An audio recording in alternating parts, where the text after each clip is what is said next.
Pelihara landak terancam 5 tahun penjara, hukuman korupsi 300 triliun diungkit. Histeris Nyoman Sukena, pria asal Bali yang terancam 5 tahun penjara dan denda 100 juta rupiah gegara pelihara landak Jawa. Nasib pilu dilamai pria bernama Nyoman Sukena yang terancam di penjara akibat pelihara landak Jawa. Nyoman Sukena yang tidak tahu bahwa pelihara landak Jawa dilarang kini harus berhadapan dengan hukum. Saya tidak tahu kalau landak ini satwa dilindungi. Di tempat kami, landak dianggap hama bagi perkebunan, ucap Nyoman Sukena. Selama 5 tahun landak itu tumbuh besar dan melahirkan 2 anak sehingga totalnya menjadi 4 ekor. Tanpa diduga, ada seorang sengaja melaporkan Sukena kepada pihak kepolisian.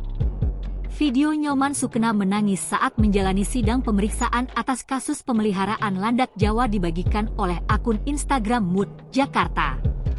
Dalam video tersebut, Nyoman Sukena yang memakai berbaju putih dan rompi tahanan dengan tangan di borgol berjalan sambil diiringi beberapa petugas kejaksaan. Sambil berjalan, Nyoman Sukena menangis histeris hingga harus dipaksa berjalan oleh petugas di sekitarnya. Ia pun memeluk seorang pria sambil menumpahkan air matanya. Dilansir dari Tribun Bali via Tribun Jabar, Nyoman Sukena terjerat kasus karena memelihara landak Jawa dalam kondisi hidup di Bongkasa Pertiwi, Abian Semal, Badung, Bali.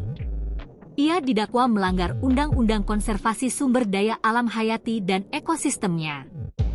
Pria yang menjadi tulang punggung untuk istri dan kedua anaknya ini dijerat dengan pasal 40 ayat 2, dengan ancaman pidana penjara paling lama 5 tahun dan denda paling banyak 100 juta rupiah.